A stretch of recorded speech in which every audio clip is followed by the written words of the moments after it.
আমি বলি, আজ যদি আপনি তৃণমূলকে ভোট দেন, আপনি আপনার সন্তানকে বলতে পারবেন না যে সৎ পথে চলো। আজ যদি আপনি বিজেপিকে ভোট দেন, আপনি বলতে পারবেন না আপনার সন্তানকে সত্যি কথা বলো। বিগত 5 বছরে যদি তারা আমাদের মান না দিয়ে থাকেন, আমরা তাদের মান দেব না, আমরা তাদের অপমান করে রাজ্য থেকে বিতাড়িত করব।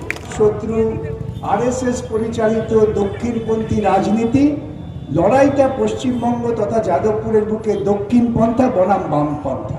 তা রাজনীতি এবং ধর্মে মিশেলে যে বিপদ, যার মধ্য দিয়ে মানুষকে ক্রমশ অন্ধকারময় যুগে নিয়ে যাওয়া যায়, সেই রাজনীতি করছেন তৃণমূল আর বিজেপি। পশ্চিমবঙ্গের মাটি থেকে বামপন্থাকে সরানোর সাধ্য কারো ছিল না। আরএসএস বিজেপি তারা একটা শিখণ্ডী করছিলেন, যে শিখণ্ডীকে সামনে রেখে মানুষকে বিভ্রান্ত করা যায়, সেই শিখণ্ডী তারা খুঁজে পেয়েছিলেন। সেই সময়ে কংগ্রেসের মধ্যে বিশৃঙ্খলা সৃষ্টিকারী কিছু গোষ্ঠী, সেই গোষ্ঠীর সামনে ছিলেন একজন মহিলা, যাকে চিত্রিত করা হলো টালির বাড়িতে থাকেন, হাওয়াই চটি পড়েন, কিন্তু দেখানো হলো না যে তিনি দুর্নীতির সঙ্গে তার আবহকে তৈরি করেছেন। হিন্দু খাতরে মে হ্যায়। হিন্দু খাতরে মে কবে হলো? 500 বছর আমার দেশে মোগল শাসন হয়েছে, হিন্দু খাতরে মে ছিল না। 200 বছর ইংরেজ শাসন করেছে, তার বিরুদ্ধে আমরা লড়াই করেছি, হিন্দু খাতরে মে ছিল না। স্বাধীনতার পর ভারতবর্ষের বুকে বাজপেয়ী প্রধানমন্ত্রী হয়েছেন, হিন্দু খাতরে মে ছিল না। হিন্দু খাতরে মে হলো মোদী অমিত শাহ ক্ষমতায় আসার পর। ওরা কোন হিন্দুত্বের কথা বলেন? সেই হিন্দুত্ব যারা বিদ্যাসাগরকে সমাজচ্যুত করেছিলেন, সেই হিন্দুত্ব যারা রামমোহনকে সমাজচ্যুত করেছিলেন। ওরা আসলে ইসলামকে অনুকরণ করতে চায়। যত জায়গায় যাচ্ছি, শিক্ষিত তরুণ সম্প্রদায়, আমাদের বিনিয়োগের কি হবে? কৃষি ব্যবস্থা সম্পূর্ণতার মধ্য দিয়ে যখন উন্নততর শিল্পের ব্যবস্থা হচ্ছিল, একটি নির্মিত অটোমোবাইল কারখানা ট্রাকে করে উপহার দেয়া হলো মোদিকে। এবার এই তথ্যটা ভুলে যাবেন না। মোদির গুজরাটের সানন্দ একটি অন্ধকারময় অখ্যাত গ্রাম ছিল, সেই গ্রাম আজকে আলো ঝলমল করছে, সেখানে অটো ইন্ডাস্ট্রি একের পর এক আসছে, আর আমার সিঙ্গুরের ছেলেরা তারা ওখানে দিনমজুরি খাটতে যাচ্ছে।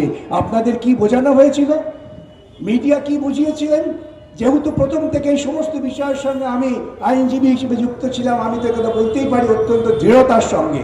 বোঝানো হয়েছিল বহু ফসলি জমি, তথাকথিত পরিচিত মানুষেরা তারা গল্প শুরু করলেন, এবং গল্প শুরু করে তারা খুব কৃতার্থ হলেন যখন গুজরাটকে উপহার দেওয়া হলো আমার সিঙ্গুরের কারখানা। আমার নয়াচারের বুকে কেমিক্যাল হাব হতে দেওয়া হলো না। নন্দীগ্রাম তখন একটা স্লোগান হয়ে গেল, যে কোনো উন্নয়ন কাজ করতে গেলেই নন্দীগ্রাম করে দেবো। এবং কেমিক্যাল হাব কিন্তু গুজরাটে হলো। যে পশ্চিমবঙ্গের মাটিতে বামপন্থীরা সাংবিধানিক কাঠামোর মধ্য থেকে শিক্ষাকে ক্লাস 12 পর্যন্ত অবৈতনিক করেছে, যে বামপন্থীরা উদ্বৃত্ত জমি নিয়ে কৃষকের হাতে দিয়েছে, যে বামপন্থীরা ক্ষমতার বিকেন্দ্রীকরণ করেছে, দক্ষিণপন্থী রাজনীতিকরা পুঁজিবাদীরা বুঝে গেলেন একটি সাংবিধানিক কাঠামোর মধ্যে থেকে যদি একটি রাজ্য সরকার এই কাজ করতে পারে, তবে সমূহ বিপদ এই রাজ্য সরকারকে পরাজিত করতেই হবে। তার জন্য মিডিয়া শুধু নয়, পরিচিত কিছু রংচঙ্গে ব্যক্তিত্ব, তারা স্বক্ষেত্রে খুব মহিয়ান, তাদের দিয়ে গল্প কথা, মিথ্যে কথা অনবরত বলা হলো। আপনারা বিভ্রান্ত হলেন। পশ্চিমবঙ্গের মমতায় ক্ষমতায় এলেন, এসেই প্রথম কাজ কি করলেন? ইমাম ভাতা। ভুলে যাবেন না, যখন ইমাম ভাতার মামলা করছি আপনারা বিস্মিত হয়ে যাবেন। সবাই করে বেরোচ্ছি, তখন পুরোহিত, কালীঘাটের পুরোহিত যারা এটা মামলা শুনতে গিয়েছিলেন, তারা বললেন আমাদের পুরোহিত ভাতাটা আদায় করে দাও। আমি কালীঘাটের ছেলে, পুরোহিতটা আমাকে দেবে। বাহ, বিভাজনের রাস্তা তৈরি হয়ে গেল। উল্লসিত হলেন, আমরা ইমামদের দিচ্ছি, আমরা একটি নির্দিষ্ট ধর্মীয় গোষ্ঠীকে তোষণ করছি না, আমরা পুরোহিতদের দিচ্ছি, আমরা দুর্গাপূজায় টাকা দিচ্ছি, আমরা ক্লাবকে টাকা দিচ্ছি, আমরা সরকারি টাকায় মন্দির করছি আর স্কুলগুলোকে তুলে দিচ্ছি। একেবারে দক্ষিণপন্থী চূড়ান্ত লাইন, সেই লাইনটা তারা কার্যকর করলেন। আমরা বোকা ছিলাম, তার কারণ আমরা এটা বুঝিনি যে প্রজাতন্ত্রের মূল সূত্রই হচ্ছে রাজা সমানে দেন মান, সমান আপনি ফিরে পান। আজকে আমাদের বিচার করতে হবে, আমাদের বোধ বুদ্ধি প্রয়োগ করতে হবে যে বিগত 5 বছরে পশ্চিমবঙ্গবাসী পৃথিবীর কাছে, ভারতবর্ষের কাছে পরিচিত হয়েছে একটি দুর্নীতিগ্রস্ত রাজ্য বলে। যে বাঙালির গৌরব ছিল, বাঙালি আদানি আম্বানি জন্ম দেয়নি। আমার বাংলার মাটিতে টাটা বিড়লা জন্মায় না, আমার বাংলার মাটিতে জন্মায় রামমোহন, বিদ্যাসাগর, রবীন্দ্রনাথ, বিবেকানন্দ, রামকৃষ্ণ। আমার বাংলার মাটিতে জন্মায় সত্যজিৎ রায়, অমর্ত্য সেন। আমার বাংলার মাটিতে একসঙ্গে শতবর্ষ হচ্ছে সুকান্ত, ঋত্বিক ঘটক, সলিল চৌধুরী, বিরাল সেন।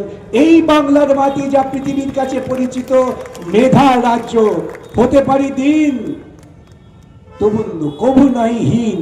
আমাদের হীনতা ছিল না, আমরা ছিলাম পৃথিবীর কাছে বাঙাল ও টেগোস ল্যান্ড। আপনাদের প্রত্যেকের অভিজ্ঞতা আছে, আমার তো প্রত্যক্ষ অভিজ্ঞতা আছে বিভিন্ন কাজে যখন যাই দেশ বিদেশে। You are from Tagore's land, ও you are from Satyajit Ray's land, ও you are from Amartya Sen's land.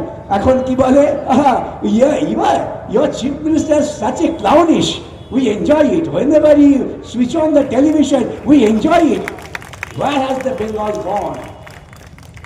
আজকে বাঙালি শিক্ষিত ছেলেরা ভারতবর্ষের মানুষের কাছে উপহাসের পাত্র হয়ে গেছে।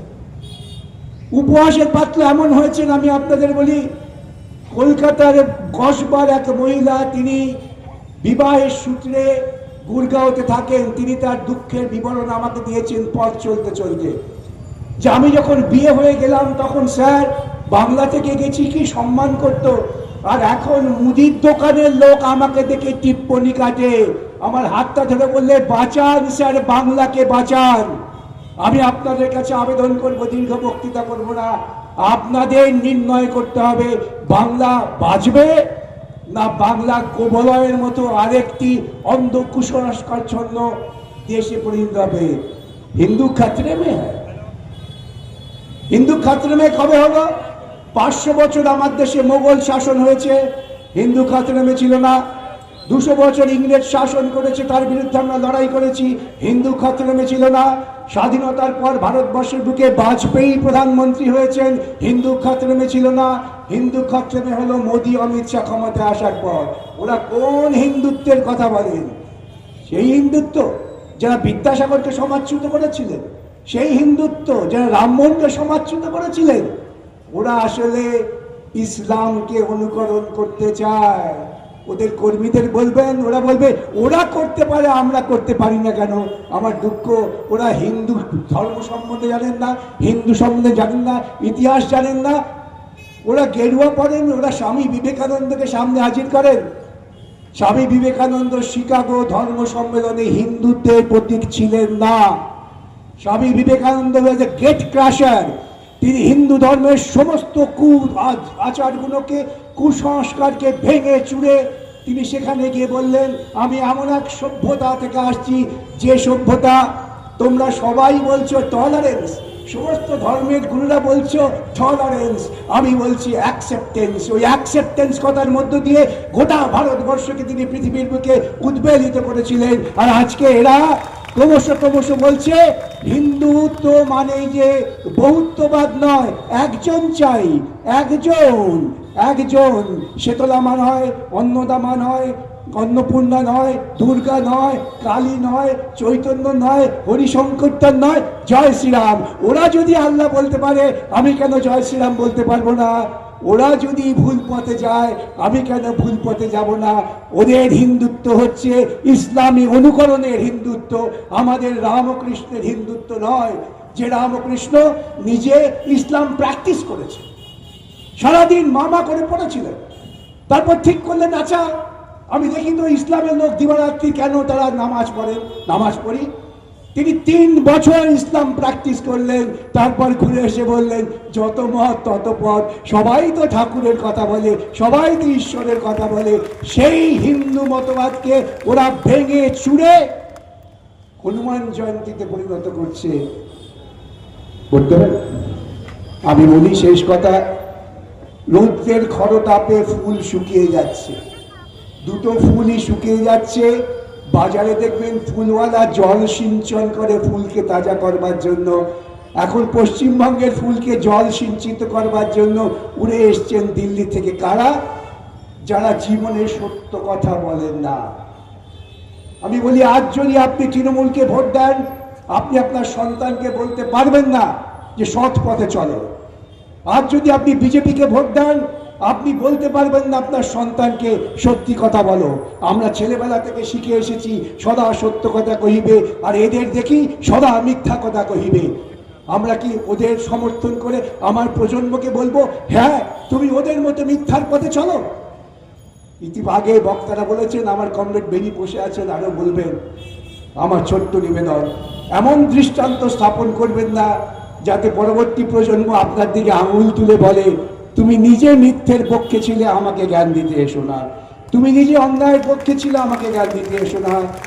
আজকে লড়াই সরাসরি মুখোমুখি, বামপন্থা বনাম দক্ষিণপন্থা, মানুষের জীবন আচরণ, মানুষের শ্রমের অধিকার বনাম ধর্ম নিয়ে মাতামাতি, মানুষের মধ্যে বিভাজন। কোন পথে যাবেন আপনি ঠিক করবেন।